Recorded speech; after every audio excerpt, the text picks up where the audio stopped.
ॐ श्री गणेशाय नमः। श्री लक्ष्मी अष्टोत्तर शतनाम स्तोत्रम्। प्रकृतिं विकृतिं विद्यां सर्वभूत हितप्रदां श्रद्धां विभूतिं सुरभिं नमामि परमात्मिकाम्। वाचं पदमालयां पदमां शुचिं स्वाहां स्वधां सुधां धन्यां हिरण्ययीं लक्ष्मीं नित्यपुष्टां विभावरीम् अदितिं च दितिं दीप्तां वसुधां वसुधारिणीं नमामि कमलां कान्तां काम्यां क्षीरोदसंभवाम् अनुग्रहप्रदां बुद्धि मनघां हरिवल्लभाम् अशोकाममृतां दीप्तां लोकशोकविनाशिनीं नमामि धर्मनिलयां करुणां लोकमातरम् पद्मप्रियां पद्महस्तां पद्माक्षीं पद्मसुन्दरीं पद्मोद्भवां पद्ममुखीं पद्मनाभप्रियां रमां पद्ममालाधरां देवीं पद्मिनी पद्मगन्धिनीं पुण्यगन्धां सुप्रसन्नां प्रसादाभिमुखीं प्रभां नमामि चन्द्रवदनां चन्द्रां चन्द्रसहोदरीं चतुर्भुजां चन्द्ररूपां इन्दिरामिन्दुशीतलाम् आह्लादजननीं पुष्टिं शिवां शिवकरीं सतीं विमलां विश्वजननीं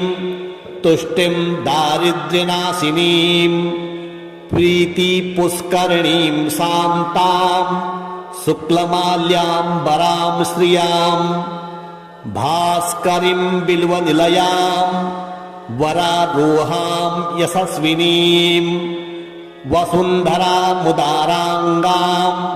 हरिणीं हेममालिनीं धनधान्यकरीं सिद्धिं सदा सौम्यां शुभप्रदां नृपवेशमगतां नन्दां वरलक्ष्मीं वसुप्रदां शुभां हिरण्यप्राकारां समुद्रतनयां जयां नमामि मङ्गलां देवीं विष्णुवक्षस्थलस्थितां विष्णुपत्नीं प्रसन्नाक्षीं नारायणसमाश्रितां दारिद्र्यध्वंसिनीं देवीं सर्वोपद्रववारिणीं नवदुर्गां महाकालीं ब्रह्मविष्णुशिवात्मिकां त्रिकालज्ञानसम्पन्नां नमामि भुवनेश्वरीं लक्ष्मीं क्षीरसमुद्रराजतनयां श्रीरङ्गधामेश्वरीं दासीभूतसमस्तदेववनितां लोकैकदीपाङ्कुरां श्रीमन्मन्दकटाक्षलब्धविभवद् ब्रह्मेन्द्रगङ्गाधरां त्वां त्रैलोक्यकुटुम्बिनीं सरसिजां वन्दे मुकुन्दप्रियां मातर्नमामि कमले कमलायताक्षी श्रीविष्णुहृतकमलवासिनि विश्वमातः क्षीरोदजे कमलकोमलगर्भगौरी लक्ष्मी प्रसीद सततं समतां शरण्य त्रिकालं यो जपेत् विद्वान् षण्मासं विजितेन्द्रियः दारिद्र्यध्वंसनं कृत्वा सर्वमाप्नोत यत्नतः देवी नाम सहस्रेषु पुण्यम् अष्टोत्तरं शतं येन श्रियमवाप्नोति कोटिजन्म दरिद्रतः भृगुवारे शतं धीमान् पठेत् वत्सरमात्रकम् अष्टैश्वर्यमवाप्नोति कुबेर इव भूतले। दारिद्र्यमोचनं नाम स्तोत्रमम्बा परं सतं, येन श्रियमवाप्नोति कोटिजन्म दरिद्रतः। भुक्त्वा तु विपुलान् भोगान् अन्ते सायुज्यमाप्नुयात्। प्रातः काले पठेन् नित्यं सर्वदुःखोपशान्तये। पठन्तो चिन्तयेत् देवीं सर्वाभरणभूषिताम्। प्रकृतिं विकृतिं विद्यां सर्वभूतहितप्रदां, श्रद्धां विभूतिं सुरभिं नमामि परमात्मिकाम्। वाचं पदमालयां पद्मां, शुचिं स्वाहां स्वधां सुधां, धन्यां हिरण्ययीं लक्ष्मीं नित्यपुष्टां विभावरीम्। अदितिं च दितिं दीप्तां वसुधां वसुधारिणीं नमामि कमलां कान्तां, काम्यां क्षीरोदसंभवाम्। अनुग्रहप्रदां बुद्धि मनघां हरिवल्लभाम्, अशोकाममृतां दीप्तां लोकशोकविनाशिनीं नमामि धर्मनिलयां, करुणां लोकमातरम्। पद्मप्रियां पद्महस्तां, पद्माक्षीं पद्मसुन्दरीं, पद्मोद्भवां पद्ममुखीं, पद्मनाभप्रियां रमां, पद्ममालाधरां देवीं, पद्मिनी पद्मगन्धिनीं। पुण्यगन्धां सुप्रसन्नां प्रसादाभिमुखीं प्रभां नमामि चन्द्रवदनां, चन्द्रां चन्द्रसहोदरीं। चतुर्भुजां चन्द्ररूपां इन्दिरामिन्दुशीतलाम्, आह्लादजननीं पुष्टिं शिवां शिवकरीं सतीं। विमलां विश्वजननीं तुष्टिं दारिद्र्यनाशिनीं, प्रीतिपुष्करिणीं शान्तां शुक्लमाल्याम्बरां श्रियां। भास्करीं बिल्वनिलयां वरारोहां यशस्विनीं, वसुन्धरामुदाराङ्गां हरिणीं हेममालिनीं। धनधान्यकरीं सिद्धिं सदा सौम्यां शुभप्रदां, नृपवेशमगतां नन्दां वरलक्ष्मीं वसुप्रदां। शुभां हिरण्यप्राकारां समुद्रतनयां जयां नमामि मङ्गलां देवीं विष्णुवक्षस्थलस्थितां। विष्णुपत्नीं प्रसन्नाक्षीं नारायणसमाश्रितां, दारिद्र्यध्वंसिनीं देवीं सर्वोपद्रववारिणीं। नवदुर्गां महाकालीं ब्रह्मविष्णुशिवात्मिकां, त्रिकालज्ञानसम्पन्नां नमामि भुवनेश्वरीं। लक्ष्मीं क्षीरसमुद्रराजतनयां श्रीरङ्गधामेश्वरीं, दासीभूतसमस्तदेववनितां लोकैकदीपाङ्कुरां।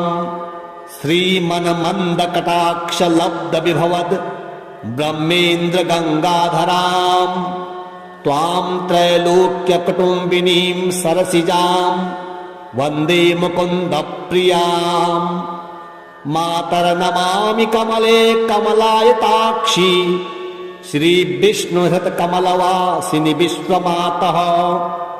क्षीरोदजे कमलकोमलगर्भगौरी, लक्ष्मी प्रसीद सततं समतां शरण्य। त्रिकालं यो जपेत् विद्वान् षण्मासं विजितेन्द्रियः, दारिद्र्यध्वंसनं कृत्वा सर्वमाप्नोत यत्नतः। देवी नाम सहस्रेषु पुण्यम् अष्टोत्तरं शतम्। येन श्रियमवाप्नोति कोटिजन्म दरिद्रतः। भृगुवारे शतं धीमान् पठेत् वत्सरमात्रकम्। अष्टैश्वर्यमवाप्नोति कुबेर इव भूतले। दारिद्र्यमोचनं नाम स्तोत्रमम्बा परं शतम्। येन श्रियमवाप्नोति कोटिजन्म दरिद्रतः। भुक्त्वा तु विपुलान् भोगान् अन्ते सायुज्यमाप्नुयात्। प्रातः काले पठेन् नित्यम् सर्वदुःखोपशान्तये। पठन्तो चिन्तयेत् देवीं सर्वाभरणभूषिताम्। प्रकृतिं विकृतिं विद्यां सर्वभूतहितप्रदां। श्रद्धां विभूतिं सुरभिं नमामि परमात्मिकाम्। वाचं पदमालयां पदमां शुचिं स्वाहां स्वधां सुधां। धन्यां हिरण्ययीं लक्ष्मीं नित्यपुष्टां विभावरीम्। अदितिं च दितिं दीप्तां वसुधां वसुधारिणीं। नमामि कमलां कान्तां काम्यां क्षीरोदसंभवाम्। अनुग्रहप्रदां बुद्धि मनघां हरिवल्लभाम्। अशोकाममृतां दीप्तां लोकशोकविनाशिनीम्। नमामि धर्मनिलयां करुणां लोकमातरम्। पद्मप्रियां पद्महस्तां पद्माक्षीं पद्मसुन्दरीं। पद्मोद्भवां पद्ममुखीं पद्मनाभप्रियां रमां। पद्ममालाधरां देवीं पद्मिनी पद्मगन्धिनीं। पुण्यगन्धां सुप्रसन्नां प्रसादाभिमुखीं प्रभां। नमामि चन्द्रवदनां चन्द्रां चन्द्रसहोदरीं। चतुर्भुजां चन्द्ररूपां इन्दिरामिन्दुशीतलाम्। आह्लादजननीं पुष्टिं शिवां शिवकरीं सतीं। विमलां विश्वजननीं तुष्टिं दारिद्र्यनाशिनीं। प्रीतिपुष्करिणीं शान्तां शुक्लमाल्याम्बरां श्रियां। भास्करीं बिल्वनिलयां वरारोहां यशस्विनीं। वसुन्धरामुदाराङ्गां हरिणीं हेममालिनीं। धनधान्यकरीं सिद्धिं सदा सौम्यां शुभप्रदां। नृपवेशमगतां नन्दां वरलक्ष्मीं वसुप्रदां। शुभां हिरण्यप्राकारां समुद्रतनयां जयां। नमामि मङ्गलां देवीं विष्णुवक्षस्थलस्थितां। विष्णुपत्नीं प्रसन्नाक्षीं नारायणसमाश्रितां। दारिद्र्यध्वंसिनीं देवीं सर्वोपद्रववारिणीं। नवदुर्गां महाकालीं ब्रह्मविष्णुशिवात्मिकां। त्रिकालज्ञानसम्पन्नां नमामि भुवनेश्वरीं। लक्ष्मीं क्षीरसमुद्रराजतनयां श्रीरङ्गधामेश्वरीं। दासीभूतसमस्तदेववनितां लोकैकदीपाङ्कुरां। श्रीमन्मन्दकटाक्षलब्धविभवद् ब्रह्मेन्द्रगङ्गाधरां। त्वां त्रैलोक्यकुटुम्बिनीं सरसिजां वन्दे मुकुन्दप्रियां।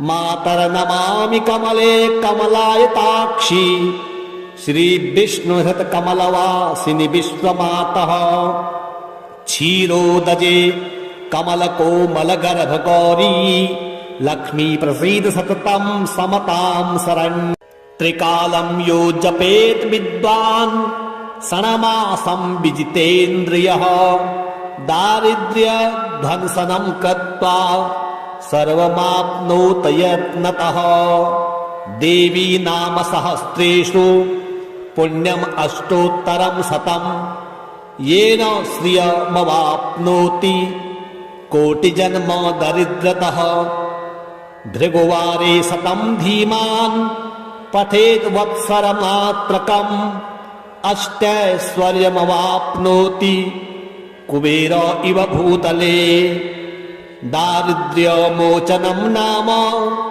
स्तोत्रमम्बा परं शतं येन श्रियमवाप्नोति कोटिजन्म दरिद्रतः भुक्त्वा तु विपुलान् भोगान् अन्ते सायुज्यमाप्नुयात् प्रातः काले पठेत् नित्यं सर्वदुःखोपशान्तये पठन्तो चिन्तयेत् देवीं सर्वाभरणभूषिताम्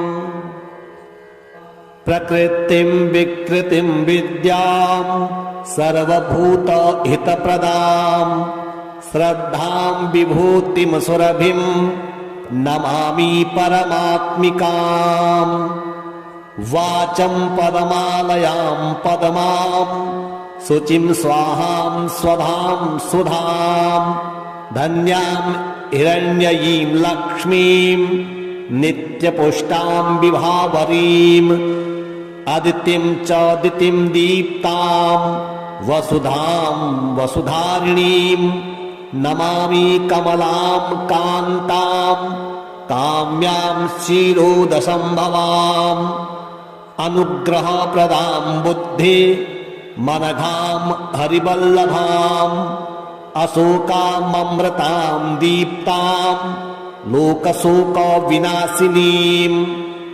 नमामि धर्मनिलयां करुणां लोकमातरं पद्मप्रियां पद्महस्तां पद्माक्षीं पद्मसुन्दरीं पद्मोद्भवां पद्ममुखीं पद्मनाभप्रियां रमां पद्ममालाधरां देवीं पद्मिनी पद्मगन्धिनीं पुण्यगन्धां सुप्रसन्नां प्रसादाभिमुखीं प्रभां नमामि चन्द्रवदनां चन्द्रां चन्द्रसहोदरीं चतुर्भुजां चन्द्ररूपां इन्दिरामिन्दुशीतलाम् आह्लादजननीं पुष्टिं शिवां शिवकरीं सतीं विमलां विश्वजननीं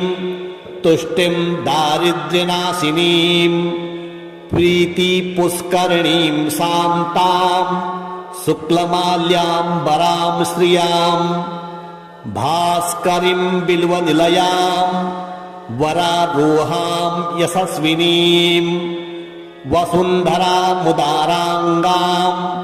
हरिणीं हेममालिनीं धनधान्यकरीं सिद्धिं सदा सौम्यां शुभप्रदां नृपवेशमगतां नन्दां वरलक्ष्मीं वसुप्रदां शुभां हिरण्यप्राकारां समुद्रतनयां जयां नमामि मङ्गलां देवीं विष्णुवक्षस्थलस्थितां विष्णुपत्नीं प्रसन्नाक्षीं नारायणसमाश्रितां दारिद्र्यध्वंसिनीं देवीं सर्वोपद्रववारिणीं नवदुर्गां महाकालीं ब्रह्मविष्णुशिवात्मिकां त्रिकालज्ञानसम्पन्नां नमामि भुवनेश्वरीं लक्ष्मीं क्षीरसमुद्रराजतनयां श्रीरङ्गधामेश्वरीं दासीभूतसमस्तदेववनितां लोकैकदीपाङ्कुराम् श्रीमन्मन्दकटाक्षलब्धविभवद् ब्रह्मेन्द्रगङ्गाधराम् त्वां त्रैलोक्यकुटुम्बिनीं सरसिजां वन्दे मुकुन्दप्रियाम् मातर्नमामि कमले कमलायताक्षी श्रीविष्णुहृतकमलवासिनि विश्वमातः क्षीरोदजे कमलकोमलगर्भगौरी लक्ष्मी प्रसीद सततं समतां शरण्य त्रिकालं यो जपेत् विद्वान् षण्मासं विजितेन्द्रियः दारिद्र्यध्वंसनं कृत्वा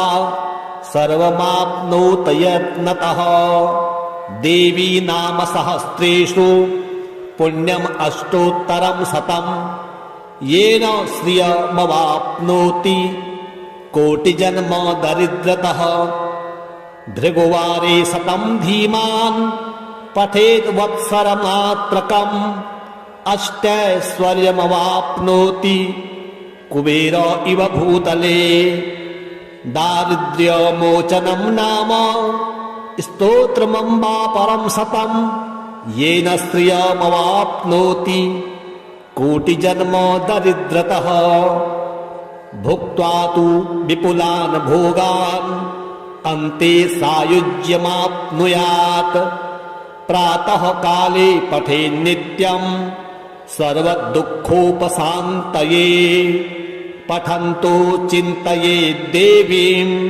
सर्वाभरणभूषिताम्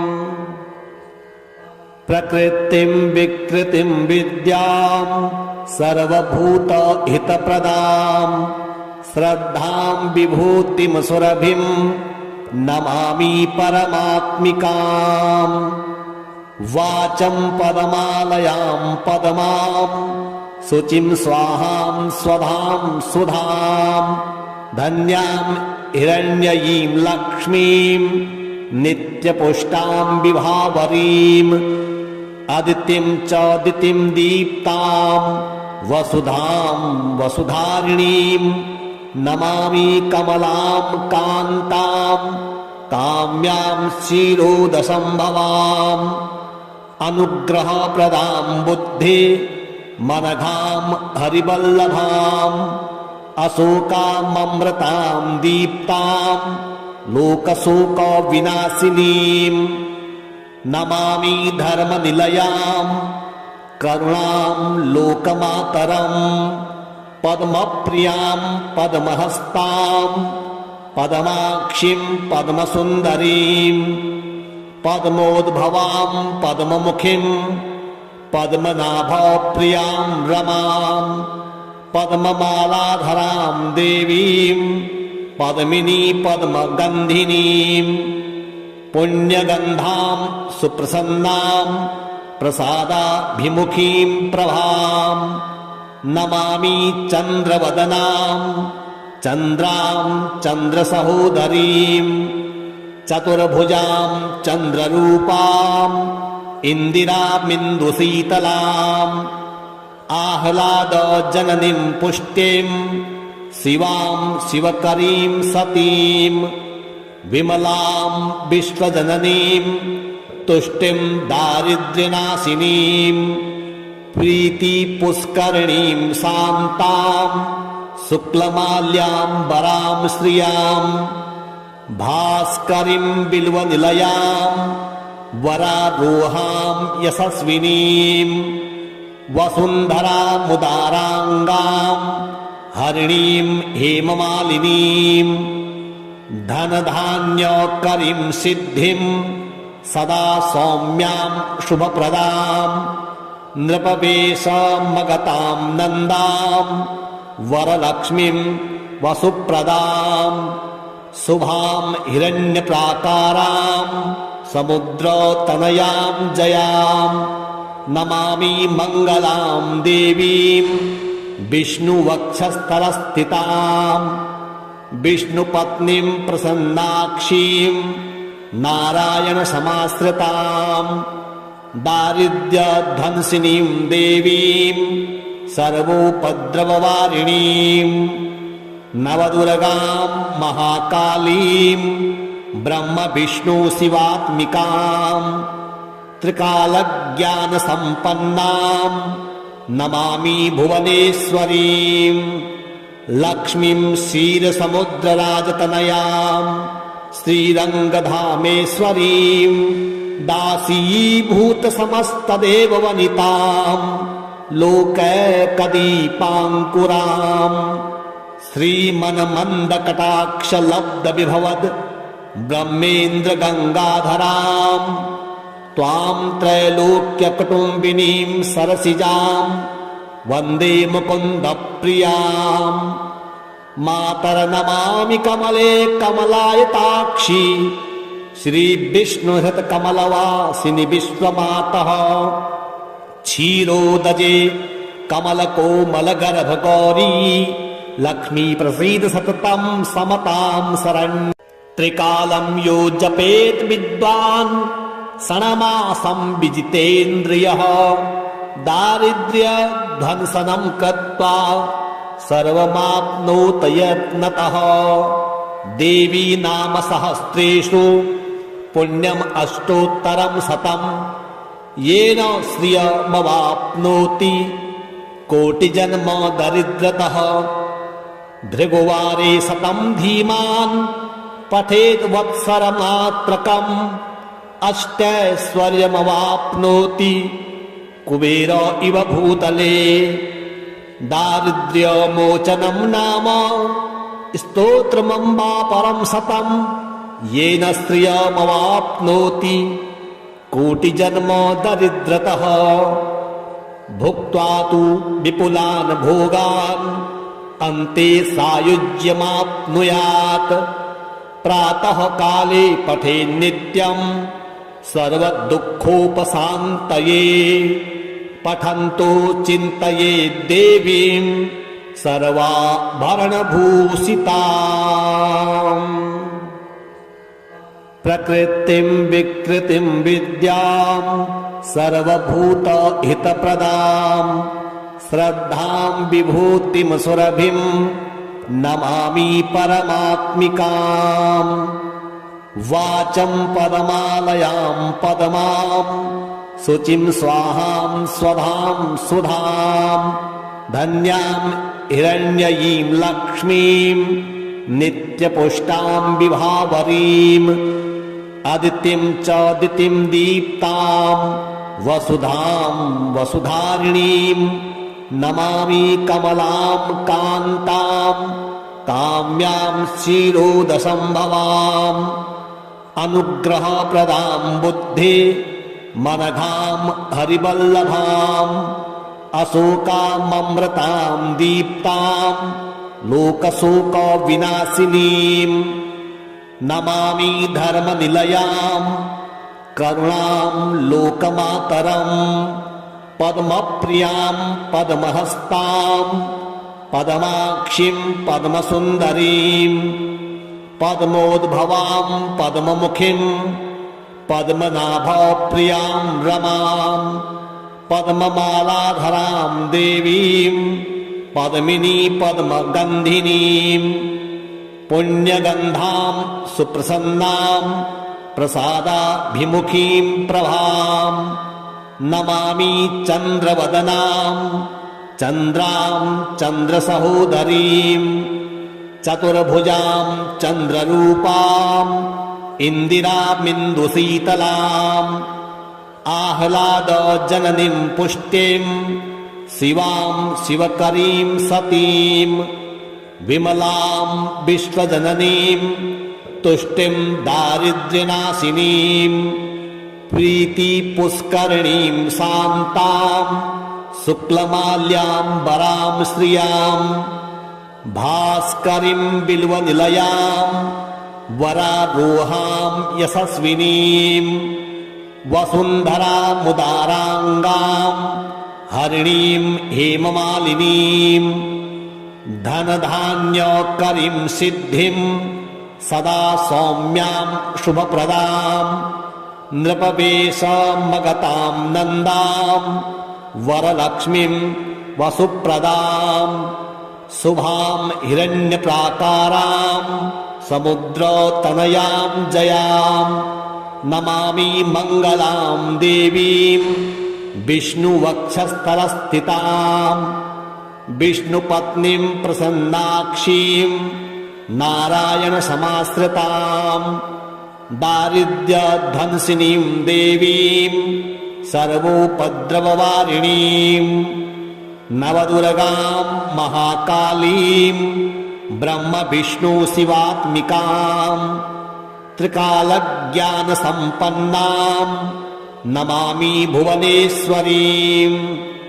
लक्ष्मीं क्षीरसमुद्रराजतनयां श्रीरङ्गधामेश्वरीं दासीभूतसमस्तदेववनितां लोकैकदीपाङ्कुरां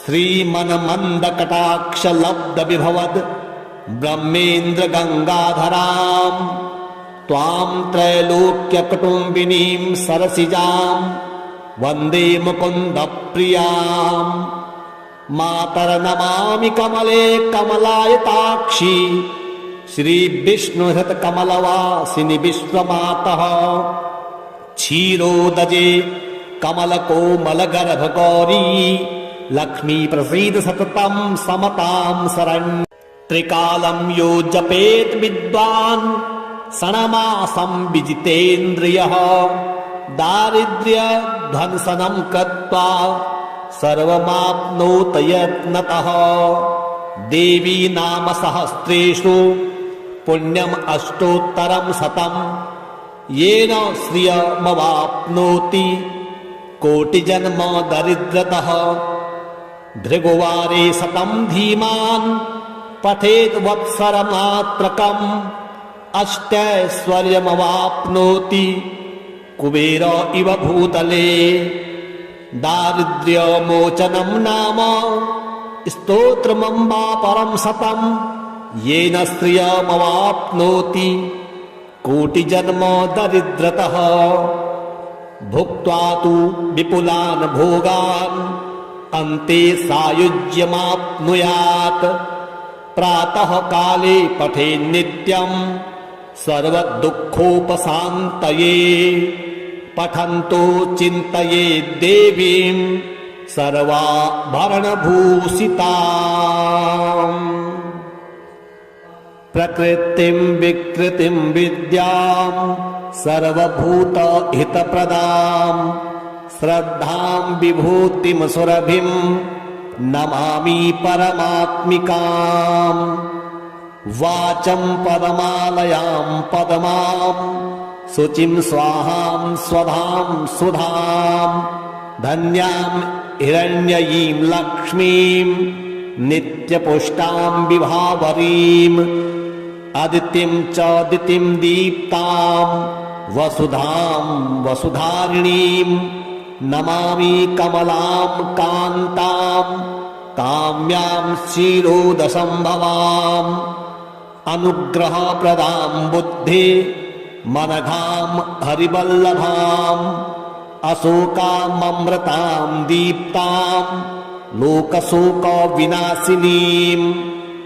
नमामि धर्मनिलयां करुणां लोकमातरं पद्मप्रियां पद्महस्तां पद्माक्षीं पद्मसुन्दरीं पद्मोद्भवां पद्ममुखीं पद्मनाभप्रियां रमां पद्ममालाधरां देवीं पद्मिनी पद्मगन्धिनीं पुण्यगन्धां सुप्रसन्नां प्रसादाभिमुखीं प्रभां नमामि चन्द्रवदनां चन्द्रां चन्द्रसहोदरीं चतुर्भुजां चन्द्ररूपां इन्दिरामिन्दुशीतलाम् आह्लादजननीं पुष्टिं शिवां शिवकरीं सतीं विमलां विश्वजननीं तुष्टिं दारिद्र्यनाशिनीं प्रीतिपुष्करिणीं शान्तां शुक्लमाल्याम्बरां श्रियां भास्करीं बिल्वनिलयां वरारोहां यशस्विनीं वसुन्धरामुदाराङ्गां हरिणीं हेममालिनीं धनधान्यकरीं सिद्धिं सदा सौम्यां शुभप्रदां नृपवेशमगतां नन्दां वरलक्ष्मीं वसुप्रदां शुभां हिरण्यप्राकारां समुद्रतनयां जयां नमामि मङ्गलां देवीं विष्णुवक्षस्थलस्थितां विष्णुपत्नीं प्रसन्नाक्षीं नारायणसमाश्रितां दारिद्र्यध्वंसिनीं देवीं सर्वोपद्रववारिणीं नवदुर्गां महाकालीं ब्रह्मविष्णुशिवात्मिकां त्रिकालज्ञानसम्पन्नां नमामि भुवनेश्वरीं लक्ष्मीं क्षीरसमुद्रराजतनयां श्रीरङ्गधामेश्वरीं दासीभूतसमस्तदेववनितां लोकैकदीपाङ्कुरां श्रीमन्मन्दकटाक्षलब्धविभवद् ब्रह्मेन्द्रगङ्गाधरां त्वां त्रैलोक्यकुटुम्बिनीं सरसिजां वन्दे मुकुन्दप्रियां मातर्नमामि कमले कमलायताक्षी श्रीविष्णुहृतकमलवासिनि विश्वमातः क्षीरोदजे कमलकोमलगर्भगौरी लक्ष्मी प्रसीद सततं समतां शरण्य त्रिकालं यो जपेत् विद्वान् षण्मासं विजितेन्द्रियः दारिद्र्यध्वंसनं कृत्वा सर्वमाप्नोत यत्नतः देवी नाम सहस्रेषु पुण्यम् अष्टोत्तरं शतं येन श्रियमवाप्नोति कोटिजन्म दरिद्रतः भृगुवारे शतं धीमान् पठेत् वत्सरमात्रकम् अष्टैश्वर्यमवाप्नोति कुबेर इव भूतले दारिद्र्यमोचनं नाम स्तोत्रमम्बा परं शतं येन श्रियमवाप्नोति कोटिजन्म दरिद्रतः भुक्त्वा तु विपुलान् भोगान् अन्ते सायुज्यमाप्नुयात् प्रातः काले पठेन् नित्यं सर्वदुःखोपशान्तये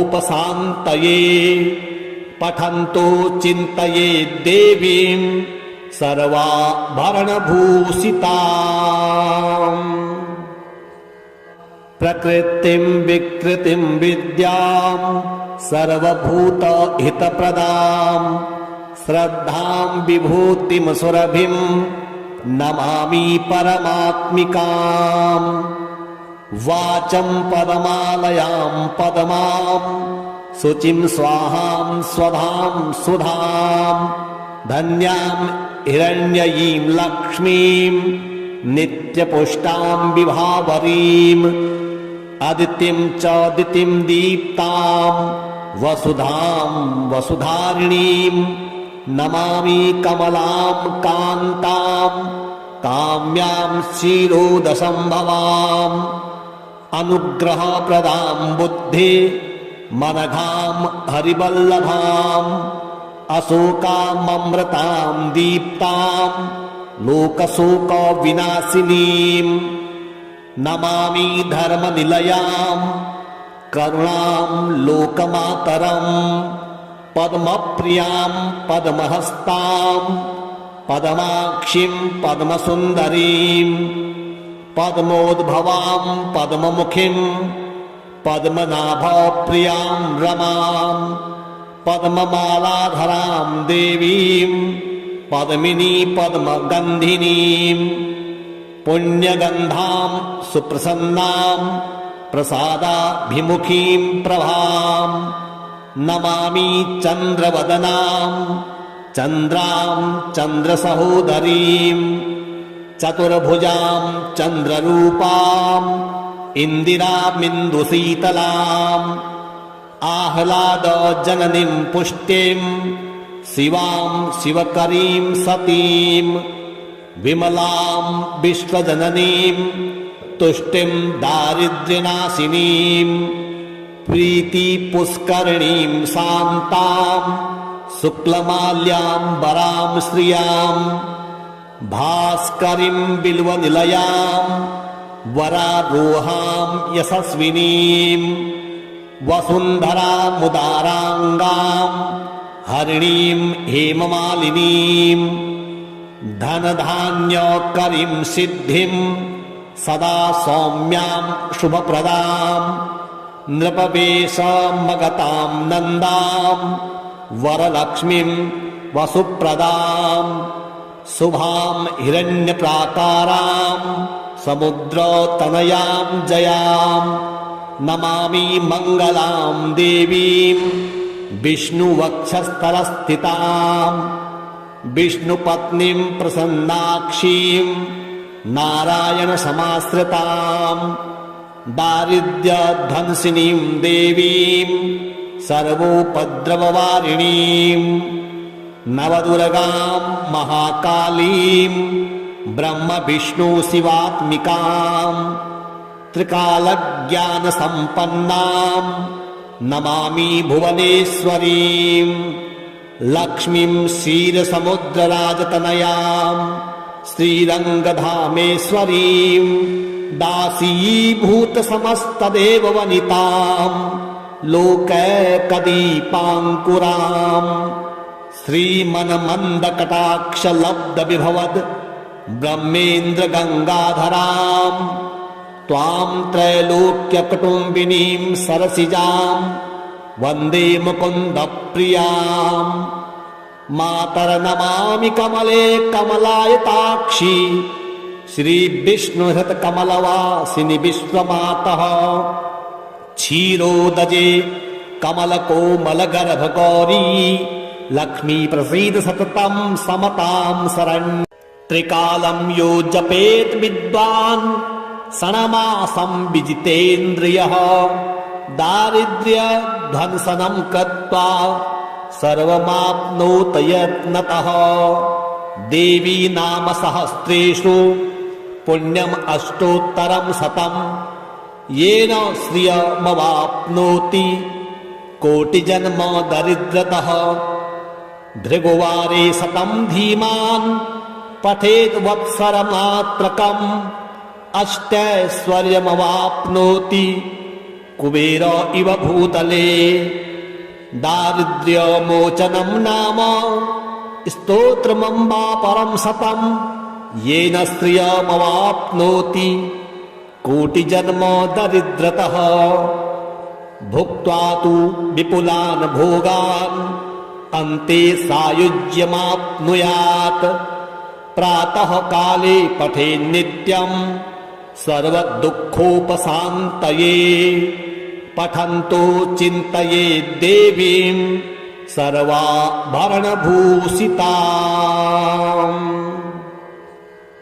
प्रकृतिं विकृतिं विद्यां सर्वभूतहितप्रदां श्रद्धां विभूतिं सुरभिं नमामि परमात्मिकाम् वाचं पदमालयां पदमां शुचिं स्वाहां स्वधां सुधां धन्यां हिरण्ययीं लक्ष्मीं नित्यपुष्टां विभावरीम् अदितिं च दितिं दीप्तां वसुधां वसुधारिणीं नमामि कमलां कान्तां काम्यां क्षीरोदसम्भवाम् अनुग्रहप्रदां बुद्धि मनघां हरिवल्लभाम् अशोकाममृतां दीप्तां लोकशोकविनाशिनीं नमामि धर्मनिलयां करुणां लोकमातरम् पद्मप्रियां पद्महस्तां पद्माक्षीं पद्मसुन्दरीं पद्मोद्भवां पद्ममुखीं पद्मनाभप्रियां रमां पद्ममालाधरां देवीं पद्मिनी पद्मगन्धिनीं पुण्यगन्धां सुप्रसन्नां प्रसादाभिमुखीं प्रभां नमामि चन्द्रवदनां चन्द्रां चन्द्रसहोदरीं चतुर्भुजां चन्द्ररूपां इन्दिरामिन्दुशीतलाम् आह्लादजननीं पुष्टिं शिवां शिवकरीं सतीं विमलां विश्वजननीं तुष्टिं दारिद्र्यनाशिनीं प्रीतिपुष्करिणीं शान्तां शुक्लमाल्याम्बरां श्रियां भास्करीं बिल्वनिलयां वरारोहां यशस्विनीं वसुन्धरामुदाराङ्गां हरिणीं हेममालिनीं धनधान्यकरीं सिद्धिं सदा सौम्यां शुभप्रदां नृपवेशमगतां नन्दां वरलक्ष्मीं वसुप्रदां शुभां हिरण्यप्राकारां समुद्रतनयां जयां नमामि मङ्गलां देवीं विष्णुवक्षस्थलस्थितां विष्णुपत्नीं प्रसन्नाक्षीं नारायणसमाश्रितां दारिद्र्यध्वंसिनीं देवीं सर्वोपद्रववारिणीं नवदुर्गां महाकालीं ब्रह्मविष्णुशिवात्मिकां त्रिकालज्ञानसम्पन्नां नमामि भुवनेश्वरीं लक्ष्मीं क्षीरसमुद्रराजतनयां श्रीरङ्गधामेश्वरीं दासीभूतसमस्तदेववनितां लोकैकदीपाङ्कुरां श्रीमन्मन्दकटाक्षलब्धविभवद् ब्रह्मेन्द्रगङ्गाधरां त्वां त्रैलोक्यकुटुम्बिनीं सरसिजां वन्दे मुकुन्दप्रियां मातर्नमामि कमले कमलायताक्षी श्रीविष्णुहृतकमलवासिनि विश्वमातः क्षीरोदजे कमलकोमलगर्भगौरी लक्ष्मी प्रसीद सततं समतां शरण्यं त्रिकालं यो जपेत् विद्वान् षण्मासं विजितेन्द्रियः दारिद्र्यध्वंसनं कृत्वा सर्वमाप्नोत यत्नतः देवी नाम सहस्रेषु पुण्यम् अष्टोत्तरं शतं येन श्रियमवाप्नोति कोटिजन्म दरिद्रतः भृगुवारे शतं धीमान् पठेत् वत्सरमात्रकम् अष्टैश्वर्यमवाप्नोति कुबेर इव भूतले दारिद्र्यमोचनं नाम स्तोत्रमम्बा परं शतं येन श्रियमवाप्नोति कोटिजन्म दरिद्रतः भुक्त्वा तु विपुलान् भोगान् अन्ते सायुज्यमाप्नुयात् प्रातः काले पठेत् नित्यं सर्वदुःखोपशान्तये पठन्तो चिन्तयेत् देवीं सर्वाभरणभूषिताम्।